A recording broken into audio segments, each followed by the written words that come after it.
Hello दोस्तों, स्वागत है आप सबका मेरे यूट्यूब चैनल रोहिणी क्लासेस में। तो हम आज क्लास 8 की पॉलिटिकल साइंस का लास्ट चैप्टर पढ़ने जा रहे हैं, अध्याय 10, जिसका नाम है कानून और सामाजिक न्याय। तो देखिए, इसमें हम सामाजिक न्याय के बारे में बात करेंगे। और कक्षा 7 में आपने एक चैप्टर पढ़ा था, बाजार में एक कमीज, पढ़ा होगा इसमें कि कैसे जो है बाज़ारों की श्रृंखला किस तरह जो है कपास के मजदूर जो है वो कार्य करते हैं और जो है उसे बाज़ार तक पहुंचाया जाता है, क्रय विक्रय का प्रोसेस कैसे चलता है। तो कपास पैदा करने वाला छोटा किसान जो है वो इरोड के बुनकर या कपड़ा निर्यात कारखाने के मजदूर कमीज के उत्पादन में प्रत्यक्ष या अप्रत्यक्ष रूप से बहुत सारे लोग उस बाजार के शोषण का शिकार होते हैं, उनके साथ उचित बर्ताव नहीं होता है और बाजार में हर जगह लोगों के शोषण की संभावना बनी रहती है, चाहे वे मजदूर हो, चाहे उपभोक्ता हो या फिर उत्पादक हो। तो क्या हुआ इसमें कि लोगों को इस तरीके के शोषण से बचाने के लिए सरकार ने कुछ प्रोविज़न किए हैं, कुछ कानून बनाए हैं। तो इन कानूनों के जरिए इस बात की कोशिश की जाती है कि बाजार में अनुचित तौर तरीकों पर अंकुश लगाया जाए।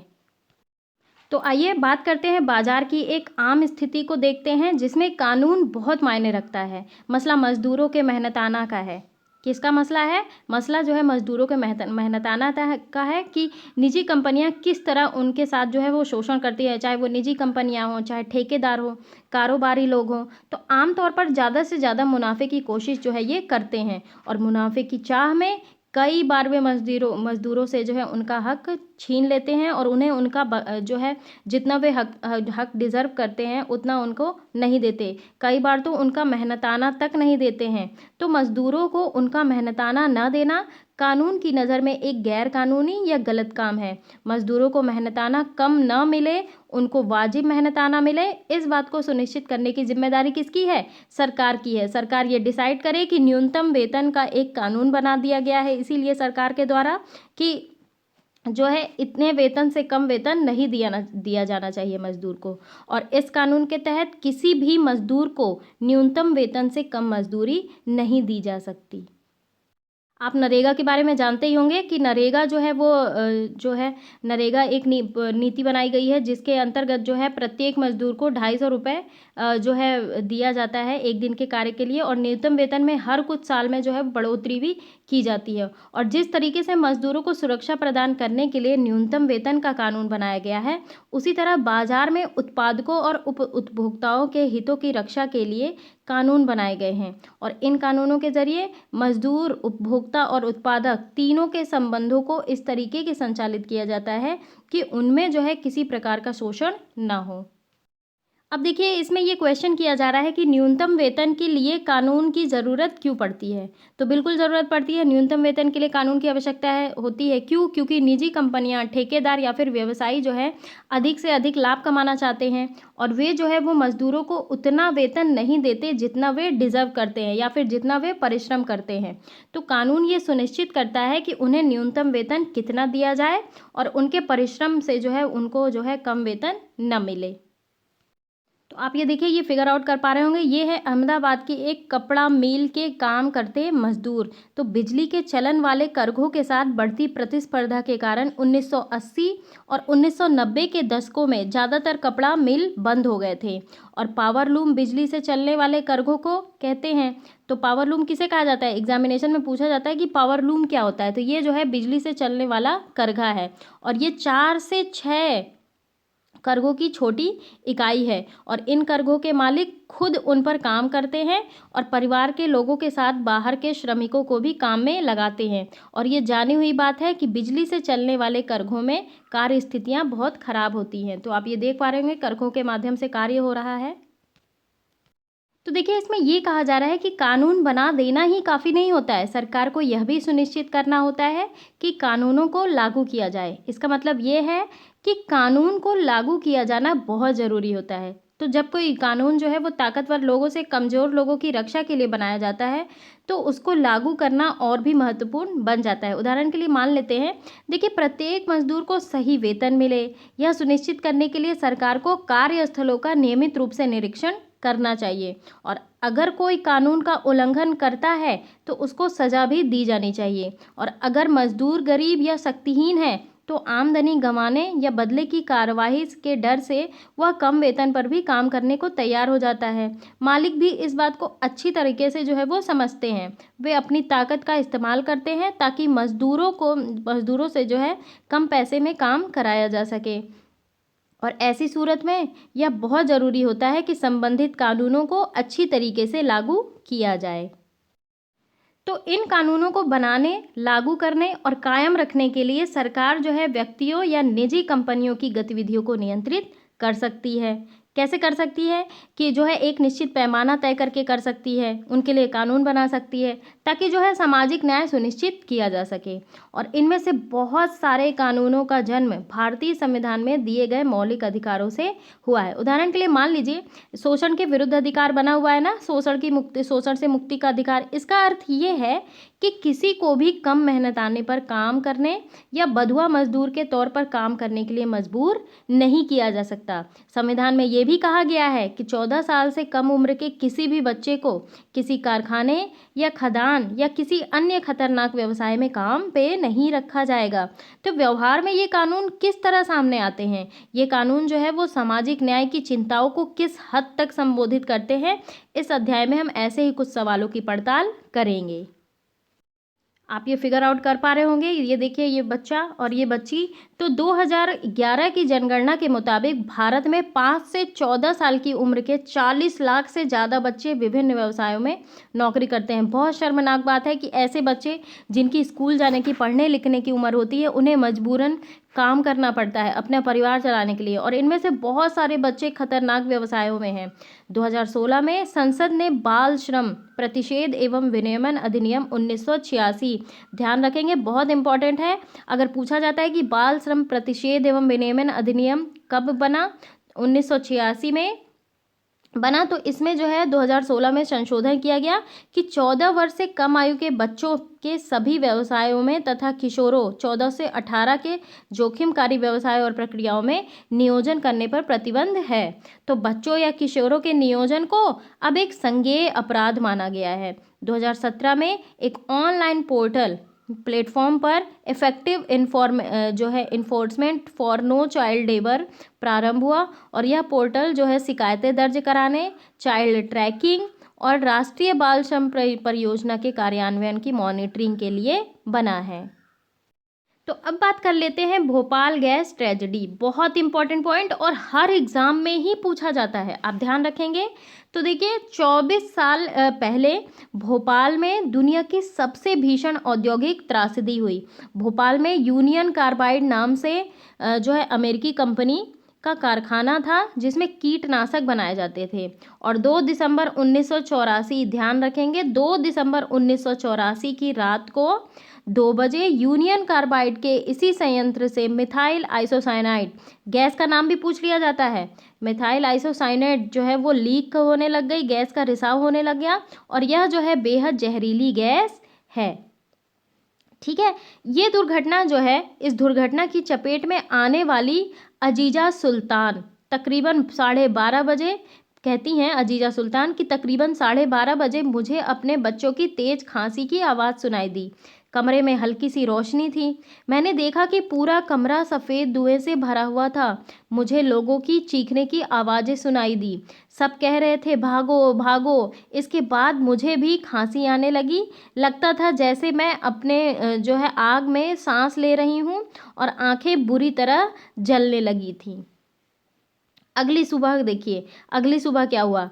3 दिन के भीतर 8,000 से ज़्यादा लोगों की मौत जो हो गई, मौत के मुंह में चले गए और लाखों लोग जो है वो गंभीर रूप से प्रभावित हुए। इसके पश्चात क्या हुआ देखिए, सामूहिक अंतिम संस्कार भी किया गया। जहरीली गैस के संपर्क में आने वाले ज़्यादातर लोग गरीब कामकाजी परिवार के लोग थे। उसमें से लगभग 50,000 लोग आज भी इतने बीमार हैं कुछ काम नहीं कर सकते। और जो लोग इस गैस के असर में आने के बावजूद जिंदा रह गए, उनमें बहुत सारे लोग गंभीर श्वास विकारों, आँख की बीमारियों और अन्य समस्याओं से पीड़ित हैं। बच्चों में अजीबोगरीब विकृतियां पैदा हो रही हैं। और इस चित्र में जो है दिखाई दे रही लड़की इस बात का उदाहरण है। आप देख पा रहे होंगे ये लड़की दिखाई दे रही है ना, तो ये जो है इस बात का उदाहरण है। तो देखिए ये तबाही जो है कोई दुर्घटना नहीं थी। यूनियन कार्बाइड ने पैसा बचाने के लिए सुरक्षा उपायों को जानबूझकर नज़रअंदाज किया था और 2 दिसंबर की त्रासदी से बहुत पहले भी कारखाने में गैस का रिसाव हो चुका था और इस घटना में एक मजदूर की मौत हुई और थी, जबकि बहुत सारे लोग जो है वो घायल हुए थे। आगे बात करेंगे, देखिए यूनियन कार्बाइड कर्मचारी के सदस्यों का आंदोलन ऊपर दिखाया गया है और इसमें जो है गैस राहत मंत्री से बात करते गैस पीड़ित। तो देखिए इसमें कहा गया है सबूतों से पूरी तरह साफ था कि इस महाविनाश के लिए यूनियन कार्बाइड ही दोषी है, जो कंपनी है अमेरिकी कंपनी। लेकिन कंपनी ने अपनी गलती मानने से इनकार कर दिया। इसके बाद शुरू हुई कानूनी लड़ाई में पीड़ितों की ओर से सरकार ने यूनियन कार्बाइड के खिलाफ दीवानी मुकदमा दायर कर दिया। 1985 में सरकार ने $3 अरब का मुआवजा मांगा था, लेकिन 1989 में केवल $47 करोड़ के मुआवजे पर ही अपनी सहमति दे दी और इस त्रासदी से जीवित बच निकलने वाले लोगों ने इस फैसले के खिलाफ सर्वोच्च न्यायालय में अपील की, मगर सर्वोच्च न्यायालय ने भी इस फैसले से कोई जो है बदलाव नहीं किया। अब आगे बात करेंगे, देखिए यूनियन कार्बाइड ने कारखाना तो बंद कर दिया, लेकिन भारी मात्रा में विषैले रसायन वहीं छोड़ दिए और ये रसायन रिस रिस कर जमीन में जा रहे हैं और जिससे वहाँ का पानी दूषित हो रहा है और अब यह संयंत्र डाउ केमिकल नामक कंपनी के कब्जे में है, जो इसकी साफ सफाई का जिम्मा उठाने को तैयार है। आप देख पा रहे होंगे यूनियन कार्बाइड की वजह से जो है इर्द गिर्द बिखरे पड़े रसायनों के जो है बोरे। 24 साल बाद भी लोग न्याय के लिए संघर्ष कर रहे हैं। वे पीने के साफ पानी, स्वास्थ्य सुविधाओं और यूनियन कार्बाइड के जहर से ग्रस्त लोगों के लिए नौकरियां भी मांग कर रहे हैं। उन्होंने यूनियन कार्बाइड के चेयरमैन एंडरसन को सजा दिलाने के लिए भी आंदोलन चलाया। इसमें हम बात करेंगे कि एक मजदूर की कीमत क्या होती है। मजदूर की बहुत बड़ी कीमत होती है। अगर इस देश में मजदूर नहीं रहेंगे तो सारा काम रुक जाएगा। देखिए अगर आप भोपाल गैस के विनाश के वजहों को समझना चाहेंगे तो सबसे पहले ये जानना पड़ेगा कि यूनियन कार्बाइड ने भारत में ही अपना कारखाना क्यों खोला। देखिए विदेशी कंपनियों के भारत आने का एक कारण यहाँ का सस्ता श्रम है। ठीक है, यहाँ सस्ते मजदूर प्राप्त हो जाते हैं और अगर ये कंपनियां अमेरिका या किसी और विकसित देश में काम करेंगी तो भारत जैसे गरीब देशों के मजदूर के मुकाबले वहाँ मजदूरों को वेतन ज़्यादा देना पड़ेगा। तो भारत में न केवल वे कम कीमत पर काम करवा सकती है, बल्कि यहाँ के मजदूर ज़्यादा घंटों तक भी काम कर सकते हैं। यहाँ मजदूरों के लिए आवास जैसी दूसरी चीज़ों पर भी खर्च की ज़्यादा ज़रूरत नहीं होती और इस तरह से ये कंपनियां जो है यहाँ कम लागत पर ज़्यादा मुनाफा कमा सकती हैं। आगे बढ़ते हैं तो देखिए लागत में जो है कटौती के तरीके इससे खतरनाक भी हो सकते हैं। लागत में कमी लाने के लिए सुरक्षा उपायों के अक्सर जो है अनदेखी की जाती है। तो यूनियन कार्बाइड के कारखाने में एक भी सुरक्षा उपकरण या तो सही ढंग से काम नहीं कर रहा था या उसकी संख्या कम थी। 1980 से 1984 के बीच मिक्स संयंत्र के कामगारों के दल की संख्या 12 से घटकर 6 की जा चुकी थी और मजदूरों के लिए सुरक्षा प्रशिक्षण की अवधि तो 6 महीने से घटाकर केवल 15 दिन कर दी गई थी और मिग कारखाने के लिए रात की पाली के मजदूर का पद भी खत्म कर दिया गया था। तो यूनियन कार्बाइड के भोपाल और अमेरिकी संयंत्रों में सुरक्षा व्यवस्था में फ़र्क जानने के लिए नीचे पढ़ें। देखिए पश्चिम वर्जीनिया जो कि अमेरिका में है में कंप्यूटरीकृत चेतावनी और निगरानी व्यवस्था मौजूद थी। भोपाल के यूनियन कार्बाइड कारखाने में गैस के रिसाव के लिए केवल मजदूरों के अंदाजे के सहारे काम चलाया जाता था। पश्चिमी वर्जीनिया में खतरा पैदा होने पर लोगों को सुरक्षित स्थानों पर ले जाने की व्यवस्था मौजूद थी, जबकि भोपाल में ऐसा कुछ नहीं था। तो अलग अलग देशों के बीच सुरक्षा मानकों में इतने भारी फर्क क्यों है और दुर्घटना हो जाने के बाद पीड़ितों को इतना मामूली मुआवजा जो है क्यों दिया जा रहा है। इस बात का जवाब ये है कि भारतीय मजदूर का मोल अभी भी ज़्यादा नहीं माना जाता और एक मजदूर जाता है तो फौरन उसकी जगह दूसरा मजदूर हायर कर लिया जाता है। तो जो है हमारे यहाँ बेरोज़गारी इतनी ज़्यादा है कि थोड़ी सी तनख्वाह के बदले ना जाने कितने लोग असुरक्षित स्थितियों में भी काम करने को तैयार हो जाते हैं। उन्हें ऐसा काम करना पड़ता है जो वो काम नहीं भी कर सकते, लेकिन अपनी आजीविका चलाने के लिए वे उन्हें करने के लिए मजबूर होना ही पड़ता है। तो मज़दूरों की इस कमज़ोरी का फ़ायदा उठाकर मालिक जो है कार्यस्थल पर सुरक्षा की जिम्मेदारी से बच जाते हैं। और इस तरीके से जो है भोपाल गैस त्रैसदी के इतने सालों बाद भी मालिकों के बर्बर रवैये के कारण निर्माण स्थलों, खदानों और जो है कारखानों में दुर्घटना की खबरें हर रोज आती हैं। बात करेंगे अब सुरक्षा कानूनों का क्रियान्वयन कैसे होता है। तो देखिए, कानून बनाने और उसे लागू करने वाली संस्था के नाते यह सुनिश्चित करना सरकार की जिम्मेदारी है कि सुरक्षा कानूनों को सही ढंग से लागू किया जाए। तो सरकार को इस बात पर भी ध्यान रखना चाहिए कि अनुच्छेद 21 जो कि जीवन का अधिकार है का उल्लंघन न हो। और जब यूनियन कार्बाइड संयंत्र में सुरक्षा मानकों की इस तरीके की खुलेआम अवहेलना हो रही हो तो सरकार क्या कर रही थी। तो पहली बात, भारत में सुरक्षा कानून ढीले थे और दूसरा, उन कमज़ोर सुरक्षा कानूनों को भी ठीक से लागू नहीं किया जा रहा था। सरकारी अफसर इस जो है कारखाने को खतरनाक कारखानों की श्रेणी में रखने को भी तैयार नहीं थे और इस कारखाने को घनी आबादी वाले इलाकों में खोलने पर उन्होंने कोई ऐतराज़ नहीं किया। और जब भोपाल के कुछ नगर निगम अधिकारियों ने इस बात पर उंगली उठाई तो 1978 में मिग उत्पादन कारखाने की स्थापना सुरक्षा मानकों के खिलाफ थी। तो सरकार का कहना था कि प्रदेश को भोपाल के संयंत्र में लगातार निवेश चाहिए ताकि रोजगार मिलते रहें। और सरकार की राय में यूनियन कार्बाइड से इस बात की मांग करना असंभव था कि वह साफ सुथरी तकनीक या ज़्यादा सुरक्षित प्रक्रियाओं को अपनाए। देखिए, यहाँ पे सरकार का भी लचर रवैया था, इसीलिए ये जो है भोपाल गैस त्रासदी हुई। और सरकारी निरीक्षक कारखाने में अपनाई जा रही दोषपूर्ण प्रक्रियाओं को बार बार मंजूरी देते रहे। जब मंजूरी देते रहे तभी तो ऐसा हुआ। और जब कारखाने में बार बार गैस का रिसाव होने लगा, सबको यह बात समझ में आ चुकी थी कि कहीं कुछ भारी गड़बड़ी चल रही है, तब भी निरीक्षकों के कान में जू तक नहीं रेंगा। और कानून बनाने और उनको लागू करने वाली संस्था के लिए यह रवैया सही नहीं है।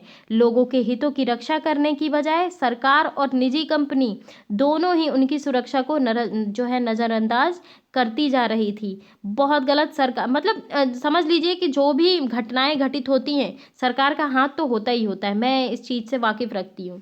तो ये हरगिज़ अच्छी स्थिति नहीं है। जब भारत में स्थानीय और विदेशी व्यवसायी नए नए कारखाने खोलते जा रहे हैं तो मजदूरों के अधिकारों की रक्षा करने वाले सख्त कानूनों और जो है उनके ज़्यादा बेहतर क्रियान्वयन की ज़रूरत और बढ़ गई है। अब ये यहाँ पे क्वेश्चन किया जा रहा है कि आपको ऐसा क्यों लगता है कि किसी फैक्ट्री में सुरक्षा कानूनों को लागू करना बहुत महत्वपूर्ण होता है। तो बिल्कुल महत्वपूर्ण होता है। क्यों? क्योंकि जो है संविधान के अनुच्छेद 21 में जीवन का अधिकार का उल्लंघन ना हो, मजदूरों और अन्य कर्मचारियों की सुरक्षा के लिए, पर्यावरण और आम लोगों की सुरक्षा के लिए, है ना। अगला है, देखिए, क्या आप कुछ दूसरी ऐसी स्थितियों का उल्लेख कर सकते हैं जहां कानून या नियम तो मौजूद हैं परंतु उनके क्रियान्वयन में ढिलाई के कारण लोग उनका पालन नहीं करते। उदाहरण के लिए मोटर गाड़ियों की तेज़ रफ्तार, हेलमेट, सीट बेल्ट ना पहनना, वाहन चलाते समय मोबाइल फ़ोन का उपयोग करना। तो कानूनों को लागू करने में क्या समस्याएं आती हैं? क्या आप क्रियान्वयन में सुधार के लिए कुछ सुझाव दे सकते हैं? तो बिल्कुल दे सकते हैं। तो देखिए, क्या होता है कि सरकार के पास पर्याप्त संख्या में मोटर गाड़ियों की तेज़ रफ्तार की जांच करने वाले उपकरण नहीं हैं। तो उपकरण जो है ऐसे बनाएं। दूसरी बात कि परिवहन विभाग के कर्मचारियों की उदासीनता भी महत्वपूर्ण कारण है और परिवहन विभाग में व्याप्त भ्रष्टाचार भी इसके लिए उत्तरदायी है। सुझाव क्या क्या है? पहला सुझाव मेरा ये है कि लोगों को जो है कानून की जानकारी संचार के माध्यम से दी जाए। ठीक है। दूसरा सुझाव ये है कि परिवहन विभाग द्वारा भ्रष्ट कर्मचारियों के खिलाफ कठोर कदम उठाए जाने चाहिए। तीसरा सुझाव ये है कि परिवहन विभाग के कर्मचारियों को अपना उत्तरदायित्व तो ठीक प्रकार से निभाना चाहिए। चौथा सुझाव ये है कि मोटर गाड़ियों की रफ्तार की जांच करने के लिए पर्याप्त संख्या में उपकरण जो है वो उपलब्ध कराए जाएं। आप ये फिगर देख पा रहे होंगे। तो इसमें ये है कि हाल ही में जो है ट्रैवल एजेंसी को आदेश दिया गया कि वह अपने कुछ ग्राहकों को 8 लाख रुपए का मुआवजा दे। इन सैलानियों को मुआवजा इसलिए दिया जा रहा था क्योंकि कंपनी की लापरवाही के कारण वे डिज्नीलैंड देखने और पेरिस में खरीदारी करने से वंचित रह गए थे। तो फिर भोपाल गैस त्रासदी के पीड़ितों की जिंदगी भर की पीड़ा और नुकसान के बदले इतना कम मुआवजा क्यों मिला? अब बात करते हैं, बहुत इंपॉर्टेंट पॉइंट है, पर्यावरण की रक्षा के लिए कानून। तो 1984 में हमारे पास पर्यावरण की रक्षा के लिए बहुत कम कानून थे। इन कानूनों को लागू करने की व्यवस्था तो और भी कमज़ोर थी। पर्यावरण को एक मुफ्त चीज़ माना जाता था। किसी भी उद्योग को हवा पानी में प्रदूषण छोड़ने की खुली छूट मिली हुई थी, चाहे नदियाँ हो, हवा हो, भूमिगत पानी हो। तो पर्यावरण जो है वो दूषित हो रहा था और लोगों की सेहत के साथ खिलवाड़ किया जा रहा था। तो ढीले सुरक्षा मानकों से न केवल यूनियन कार्बाइड को फ़ायदा मिला, बल्कि उसे प्रदूषण से निपटने के लिए पैसा भी खर्च नहीं करना पड़ा। और अमेरिका में जो है यही कंपनी इस जिम्मेदारी से नहीं बच सकती थी अगर अमेरिका में होती तो भोपाल गैस त्रासदी ने पर्यावरण के मुद्दों को अगली कतार में ला दिया। कई लाख ऐसे जो है लोग कारखानों से निकली जहरीली गैस के शिकार बन गए थे, जो इस कारखाने से किसी भी तरीके से जुड़े हुए नहीं थे। इससे लोगों को यह एहसास हुआ कि मौजूदा कानून चाहे कितने भी कमज़ोर हों, वे केवल मज़दूरों से ही संबंधित हैं। उसमें उन आम लोगों के अधिकारों पर ध्यान नहीं दिया गया जो औद्योगिक दुर्घटनाओं के कारण घायल होते हैं। और पर्यावरणवादी कार्यकर्ताओं व अन्य जो है इससे निपटने के लिए भोपाल गैस त्रासदी के बाद भारत सरकार ने पर्यावरण के बारे में नए कानून बनाए। तो पर्यावरण को नुकसान पहुंचाने के लिए प्रदूषण फैलाने वालों को ही जिम्मेदार माना जाने लग गया। और इसके पीछे समझ ये थी कि हमारे पर्यावरण पर अगली पीढ़ियों का भी हक बनता है। इसीलिए सस्टेनेबल डेवलपमेंट का जो है कॉन्सेप्ट आया, सतत विकास का, धारणीय विकास का, कि पर्यावरण में जो है पर्यावरण का ऐसे प्रयोग करें कि हमारी जो है आगे आने वाली पीढ़ी भी उसका प्रयोग कर सके। तो ये क्या है कि उसे जो है केवल औद्योगिक विकास के लिए नष्ट नहीं किया जा सकता, किसे, पर्यावरण को। तो अदालतों ने जो है स्वस्थ पर्यावरण के अधिकार को जीवन के मौलिक अधिकार का हिस्सा बताते हुए कई महत्वपूर्ण फैसले दिए। देखिए, आप एक फैसला सुनिए। तो जो है सुभाष कुमार बनाम बिहार राज्य 1991 के मुकदमे में सर्वोच्च न्यायालय ने ये कहा कि जीवन का अधिकार संविधान के अनुच्छेद 21 के तहत एक मौलिक अधिकार है और इसमें प्रदूषण मुक्त हवा और पानी का अधिकार भी शामिल है। तो बहुत इंपॉर्टेंट पॉइंट है ये, आप ध्यान रखेंगे। तो ये जो है सरकार की जिम्मेदारी है कि वह प्रदूषण पर अंकुश लगाने, नदियों को साफ रखने और जो दोषी है उन पर भारी जुर्माना लगाने के लिए कानून और प्रक्रियाएं तय करें। अब देखिए, यहाँ पे क्वेश्चन किया जा रहा है कि स्वच्छ वातावरण एक जन सुविधा है। क्या आप इस बयान की व्याख्या कर सकते हैं? तो बिल्कुल कर सकते हैं। जन सुविधाएं जो हैं कुछ मूल सुविधाएं हैं जो हर व्यक्ति को उपलब्ध कराई जानी चाहिए और इसमें स्वच्छ वातावरण भी शामिल है। क्यों? क्योंकि स्वच्छ वातावरण में ही तो स्वच्छ जीवन का निवास होता है। नेक्स्ट है, हमें नए कानून की ज़रूरत क्यों होती है? तो देखिए, आप सभी जानते हैं कि आर्टिकल 21 में जीवन का अधिकार शामिल है। तो जीवन के अधिकार में प्रदूषण मुक्त हवा और पानी भी शामिल है और इसलिए प्रदूषण पर अंकुश लगाने और नदियों को साफ रखने और दोषियों पर जुर्माना लगाने के लिए कानूनों की ज़रूरत पड़ती है। अगला क्वेश्चन है, कंपनियों और ठेकेदार पर्यावरण कानूनों का उल्लंघन कैसे कर पाते हैं? तो देखिए, कैसे उल्लंघन कर पाते हैं? पर्यावरण की सुरक्षा के लिए बनाए गए कानूनों को ईमानदारी से लागू नहीं किया जाता है। और जो है दूसरी बात ये हो गई कि सरकारी अधिकारी जो है वो रिश्वत लेकर कंपनियों और ठेकेदारों को मनमानी करने की छूट दे देते हैं। तीसरी चीज़ ये है कि यदि कंपनियां या ठेकेदार कानून तोड़ते पाए जाते हैं तो उनके खिलाफ उचित कार्रवाई नहीं की जाती है। तो भैया होएगा ही ना, होएगा, इसीलिए उल्लंघन करते रहते हैं वो लोग। कड़े कानून नियम नहीं बनाए जाएंगे और हमारे अधिकारी भ्रष्ट होंगे तो ये तो उल्लंघन होएगा ही होएगा और पर्यावरण भी प्रदूषित होएगा। तो अब बात करेंगे जन सुविधा के रूप में पर्यावरण। हाल के वर्षों में न्यायालय ने पर्यावरण से जुड़े मुद्दे पर कई कड़े आदेश दिए। ऐसे कई आदेशों से लोगों की रोजी रोटी पर भी बुरा असर पड़ा। मिसाल के तौर पे आप देखिए, अदालत ने आदेश दिया कि दिल्ली के रिहायशी इलाकों में काम करने वाले उद्योगों को बंद कर दिया जाए, उन्हें शहर से बाहर दूसरे इलाकों में भेज दिया जाए। इनमें से कई कारखाने आसपास के वातावरण को प्रदूषित कर रहे थे, क्योंकि उनकी चिमनियों से जहरीले धुएं निकल रहे थे, जो धुएं वातावरण में ही तो जा रहे थे। और इन कारखानों की गंदगी से यमुना नदी भी प्रदूषित हो रही थी, क्योंकि इन कारखानों को जो है नियमों के हिसाब से नहीं चलाया जा रहा था। तो अदालत की जो है कार्यवाही से एक समस्या तो हल हो गई, लेकिन एक नई समस्या पैदा हो गई। क्या? कि कारखानों के बंद होने से रोजगार खत्म हो गए और बहुतों के दूर दराज के इलाकों में जाना पड़ा, जहां उन कारखानों को दोबारा चालू किया गया था। और अब प्रदूषण की समस्या इन नए इलाकों में पैदा हो रही थी और ये इलाके प्रदूषित होने लगे। मजदूरों की सुरक्षा संबंधी स्थितियों का भी मुद्दा जो है अभी भी वैसा का वैसा ही रह गया है ना। तो भारत में जो है पर्यावरणीय मुद्दों पर हुए ताजा अनुसंधानों से ये बात सामने आई कि मध्य वर्ग के लोग पर्यावरण की चिंता तो करने लगे हैं, लेकिन वे अक्सर गरीबों की पीड़ा में को जो है वो ध्यान में नहीं रखते। और इसलिए उनमें से बहुतों को तो यह समझ में आता है कि शहर को सुंदर बनाने वाले जो है वास्ते बस्तियों को हटाना चाहिए और प्रदूषण फैलाने वाली इन फैक्ट्रियों को शहर के बाहर ले जाना चाहिए। लेकिन ये समझ में नहीं आता कि इससे बहुत सारे लोगों की रोजी रोटी भी खतरे में पड़ सकती है।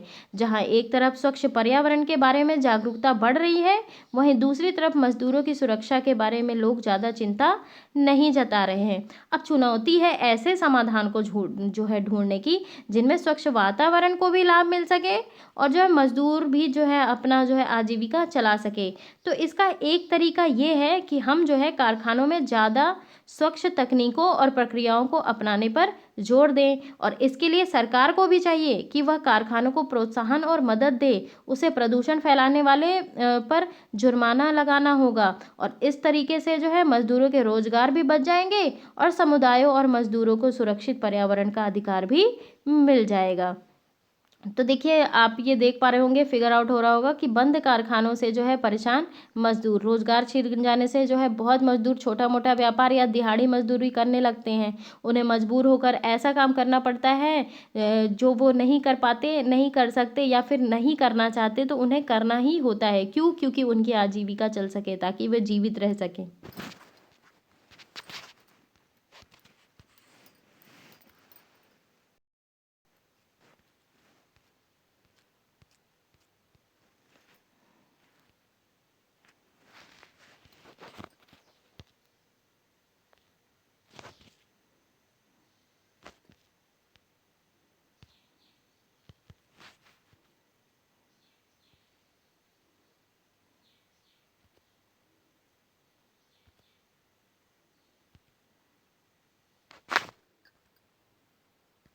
आप ये देख पा रहे होंगे गाड़ियों से उत्सर्जित धुएं को। तो गाड़ियों से उत्सर्जित धुएं पे जो है सर्वोच्च न्यायालय ने एक बड़ा फैसला दिया। 1998 के बाद सर्वोच्च न्यायालय ने अपने कई फैसलों में यह आदेश दिया कि दिल्ली में जो है डीजल से चलने वाले सभी सार्वजनिक वाहन जो है कंप्रेस्ड नेचुरल गैस यानी कि सीएनजी ईंधन का इस्तेमाल करें। सीएनजी का इस्तेमाल क्यों करें? सीएनजी का इस्तेमाल इसलिए करें, इससे जो है प्रदूषण में काफ़ी गिरावट आती है। लेकिन centre for science and environment नई दिल्ली की एक ताज़ा रिपोर्ट में ये कहा गया कि हवा में विषैले पदार्थों का स्तर काफ़ी ऊंचा है और ये विषैले पदार्थ पेट्रोल की बजाय डीजल से चलने वाली बसों कारों के कारण जो है वो पैदा हो रहे हैं। तो अब बात करेंगे निष्कर्ष के बारे में। इस चैप्टर का निष्कर्ष क्या निकला? तो देखिए, चाहे बाजार हो, दफ्तर हो या फिर कोई जो है कारखाना हो, बहुत सारी स्थितियों में लोगों को गलत तौर तरीके से बचाने के लिए कानून जरूरी होते हैं।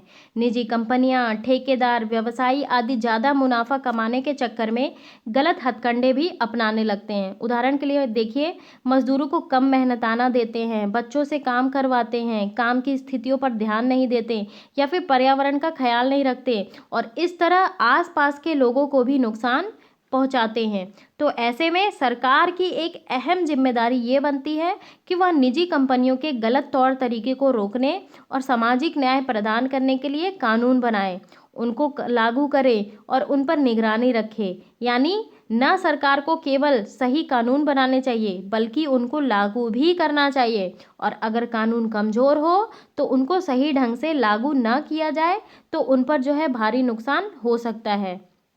तो भोपाल गैस त्रासदी जो है इस बात का सबूत है। इस दिशा में सरकार की तो जिम्मेदारी बनती ही है, आम लोगों पर भी जो है दबाव डालकर निजी कंपनियों और जो है सरकार दोनों को समाज के हित में काम करने के लिए बाध्य कर सकते हैं। जैसा कि हमने पहले देखा है कि पर्यावरण एक ऐसा विषय है जहां लोगों ने जनहित के लिए दबाव डाला है और न्यायालयों ने भी स्वस्थ पर्यावरण के अधिकार को मौलिक अधिकार के रूप में जीवन के अभिन्न अंग माना है। और इस अध्याय में हमने इस बात पर जोर दिया कि लोगों को इस बात के लिए आवाज़ उठानी चाहिए कि स्वस्थ वातावरण की सुविधा सबको मिले।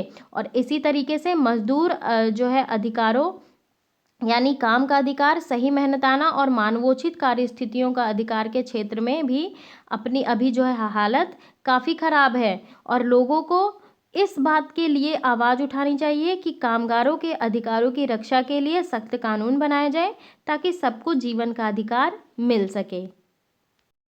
तो देखिए, पहला क्वेश्चन विद्यार्थी जो है वो स्वयं करेंगे। दूसरे क्वेश्चन की बात करते हैं कि विदेशी कंपनियों को भारत में अपने कारखाने खोलने से जो है क्या ज़्यादा फ़ायदा है।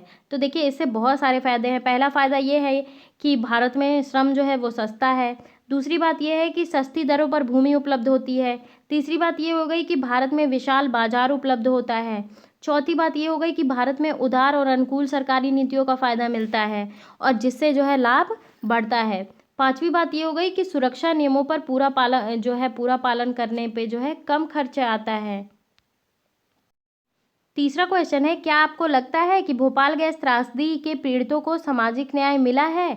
तो चर्चा करिए। तो देखिए, नहीं मिला है। कैसे? कि देखिए, पीड़ितों की घटना जो है 24 साल हो गए उसको और 24 साल बाद भी न्याय नहीं मिला है। तो क्या उन्हें न्याय मिला है? नहीं मिला है। उन्हें न्याय के लिए संघर्ष करना पड़ रहा है। वे पीने के साफ पानी, स्वास्थ्य सुविधाओं और यूनियन कार्बाइड के जहर से ग्रस्त लोगों के लिए नौकरियों और उचित मुनाफे कब से मांग रहे हैं, लेकिन उन्हें आज तक नहीं मिला है। और वे यूनियन कार्बाइड के चेयरमैन एंडरसन को सजा दिलाने के लिए भी आंदोलन चला रहे हैं। अगला क्वेश्चन है, जब हम कानूनों को लागू करने की बात करते हैं तो इसका क्या मतलब होता है? कानूनों को लागू करने की जिम्मेदारी किसकी है? कानूनों को लागू करना इतना महत्वपूर्ण क्यों है? तो देखिए, सबसे पहले बात कर लेते हैं कानून को लागू करने का मतलब क्या होता है। इसका मतलब ये होता है कि कानून केवल बनाए ही ना जाएं, उनको व्यवहार में भी लाया जाना चाहिए। बात करेंगे अब कानून लागू करने की जिम्मेदारी किसकी है। तो कानून बनाने का काम विधायिका करती है और कानून को लागू करने का काम जो है वो कार्यपालिका यानी कि सरकार करती है। अब बात करेंगे कानून को व्यवहार में लाना क्यों ज़रूरी है। तो कानून को जब तक व्यवहार में नहीं लाएंगे तो कानून का महत्व क्या रहेगा। तो जब कोई कानून ताकतवर लोगों से कमज़ोर लोगों की रक्षा के लिए बनाया जाता है तो उसको लागू करना और भी महत्वपूर्ण हो जाता है। क्यों? क्योंकि कानून के लागू होने से उनके हितों की जो है वो रक्षा होगी। अगली बात कि कानून लागू करके ही सरकार जो है व्यक्तियों और निजी कंपनियों की जो है गतिविधियां होती हैं उनको नियंत्रित कर सकती है ताकि समाज जो है न्याय सुनिश्चित किया जा सके। अगला क्वेश्चन है, कानून के जरिए बाजारों को सही ढंग से काम करने के लिए किस तरीके से जो है प्रेरित किया जा सकता है। तो बिल्कुल प्रेरित किया जा सकता है। पहली चीज़ ये कि चीज़ों की गुणवत्ता निर्धारित जो है मानकों के अनुरूप होनी चाहिए और यह बताने के लिए कानून बनाया जाना चाहिए। उदाहरण के लिए विद्युत उपकरण सुरक्षा मानकों के अनुरूप होने चाहिए। दूसरी बात, कीमतों को नियंत्रण रखने वाले कानून आवश्यक जो है वस्तुओं की कीमतों जैसे चीनी हो गई, दाल हो गई, तेल, अनाज आदि पर नियंत्रण रखता है। तो अगला क्वेश्चन ये है, मान लीजिए आप एक रासायनिक फैक्ट्री में काम करने वाले मजदूर हैं।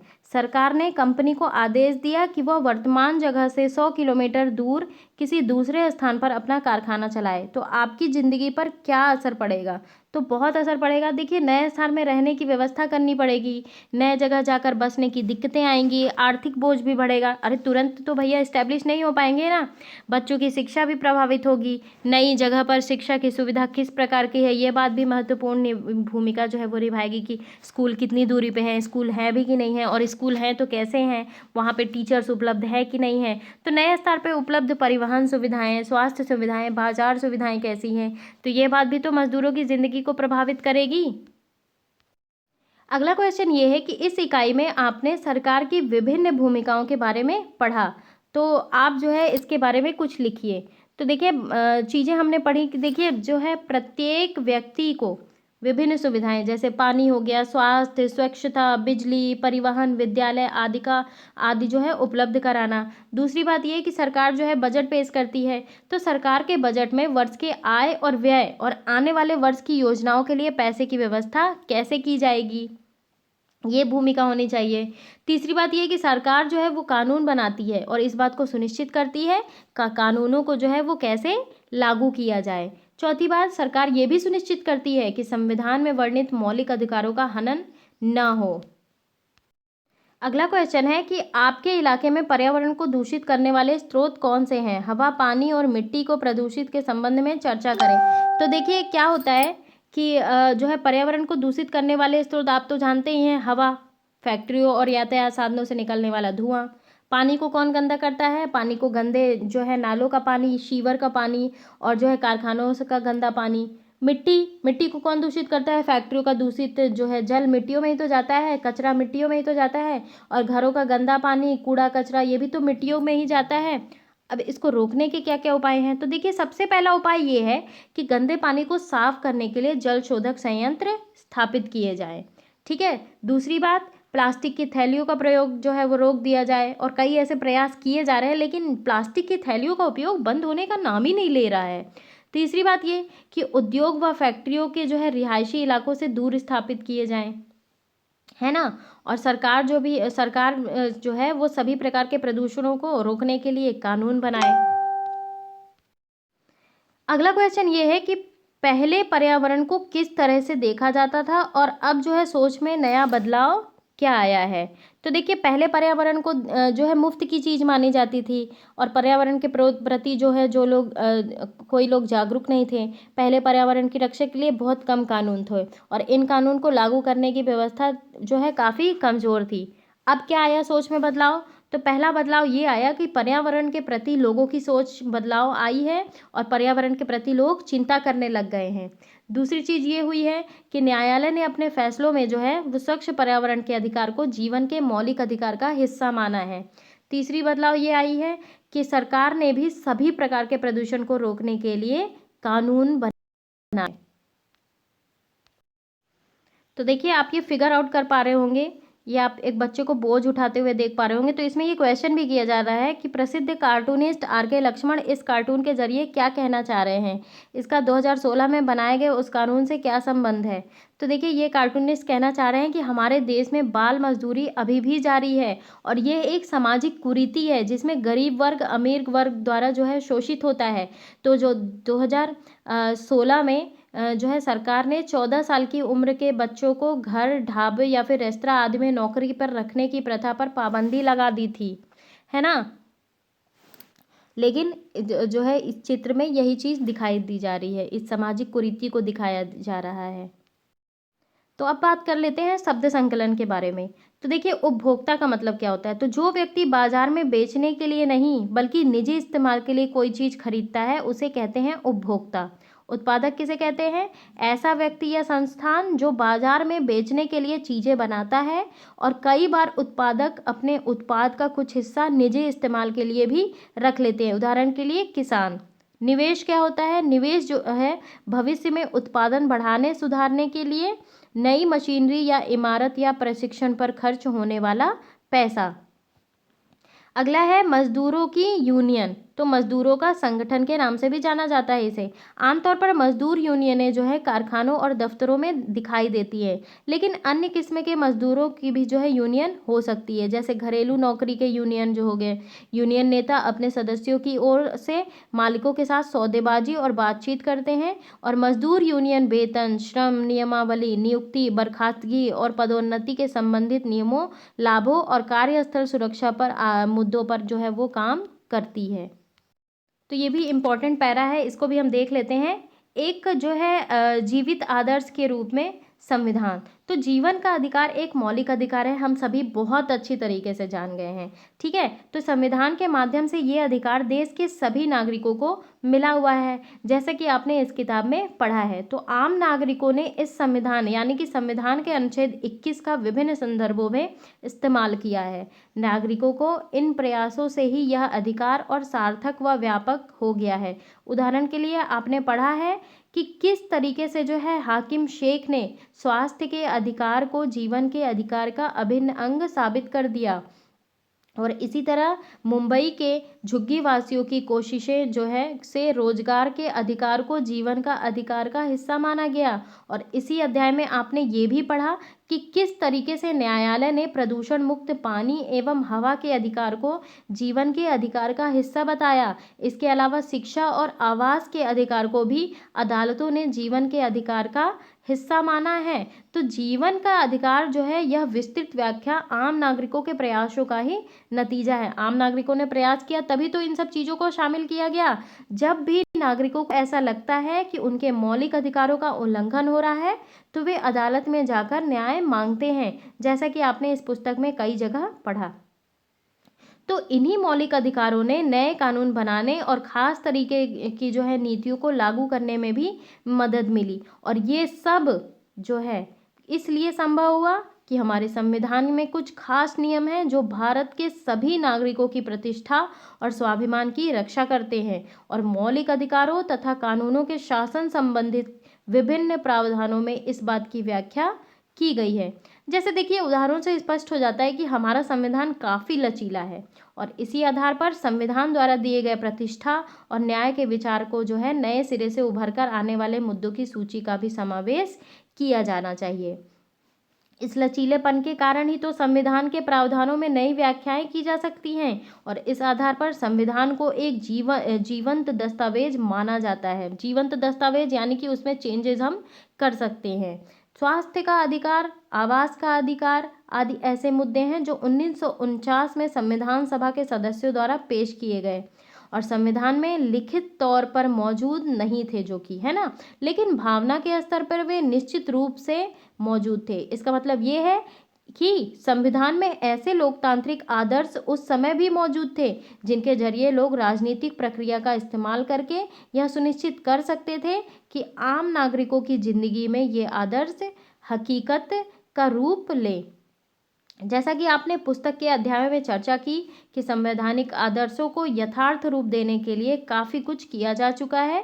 दूसरी ओर इन्हीं अध्यायों में यह भी बताया गया कि अभी बहुत कुछ होना बाकी है, अभी बहुत कुरीतियों को चेंज करना बाकी है ना। देश के विभिन्न भागों में जनता द्वारा किए जा रहे विभिन्न संघर्ष बार बार इस बात को याद दिलाते हैं कि समाज के ज़्यादातर लोगों की ज़िंदगी में समानता, प्रतिष्ठा, स्वाभिमान जैसे सवालों पर जो है अभी भी अधूरे हैं, जैसा कि हमने कक्षा 7 में पढ़ा।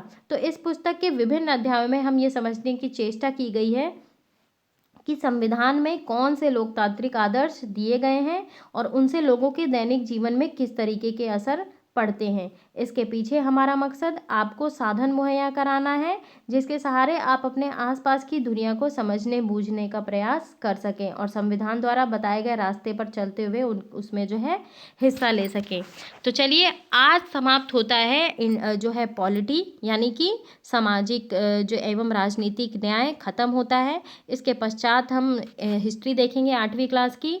तो कैसा लगा मेरा ये वीडियो ज़रूर आप मुझे कमेंट बॉक्स में बताएं। मेरे चैनल को सब्सक्राइब करिए, बहुत शेयर करिए, बहुत बहुत शेयर करिए गाइस। इससे मुझे मोटिवेशन मिलेगा और मैं आपके लिए और ज़्यादा वीडियोस ला सकूँगी। जो भी आपके दोस्त मित्र अपने व्हाट्सअप अपने फेसबुक पे शेयर कर सकते हैं तो प्लीज़ करिए गाइस। और जो है अगर आपको मेरा वीडियो थोड़ा भी अच्छा लगता है तो प्लीज़ लाइक करें। Thank you very much.